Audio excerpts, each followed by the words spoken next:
2023 Formula 1 season has barely started, but fans are already upset due to Red Bull dominance. Let's look at the data for the Saudi Arabian Grand Prix and see just how much ahead of the competition current Red Bull's car is.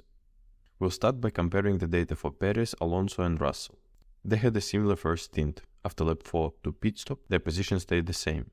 Since the Jeddah circuit is not that abrasive, all three drivers were able to control their medium tires under a high fuel load.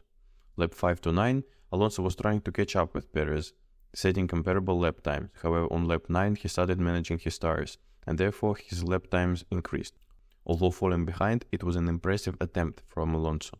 As we can see, Mercedes wasn't even close to fighting in the top 2. Starting from lap 6, the average lap time difference between Perez and Russell was about 0.8 of a second.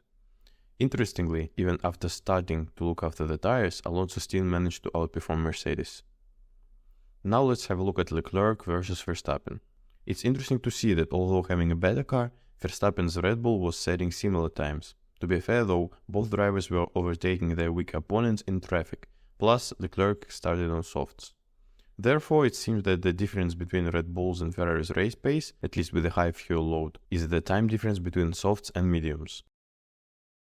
However, starting from lap 12, when Verstappen made an overtake on Hamilton, he was able to improve his times. After this lap, Verstappen was closing on Leclerc and Ferrari decided to undercut Red Bull just after Verstappen was able to get onto Leclerc's DRS range.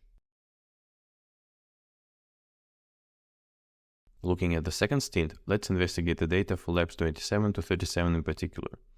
Verstappen, Alonso, Russell and Leclerc were all having a similar race, with gaps in front and no DRS available.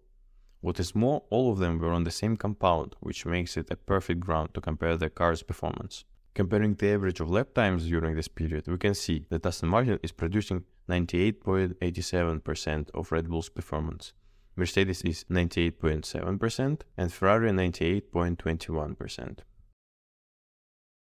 Tsunoda, for instance, who had a similar gap in front and similar tire type, has 97.45% performance of Verstappen's car. Surely, you can't take those numbers for granted, but they represent the current situation. So what are the takeaways from my research? Firstly, Mercedes is struggling to manage their tires at the beginning of the race under the high fuel loads. Secondly, under the same high fuel loads, Ferrari are one compound behind from Red Bull in terms of race pace. And finally, in comparable conditions, Red Bull is 1.5% more effective than his opponents. That will be it for today. Please leave a like and subscribe if you have enjoyed the video. Thank you for your time.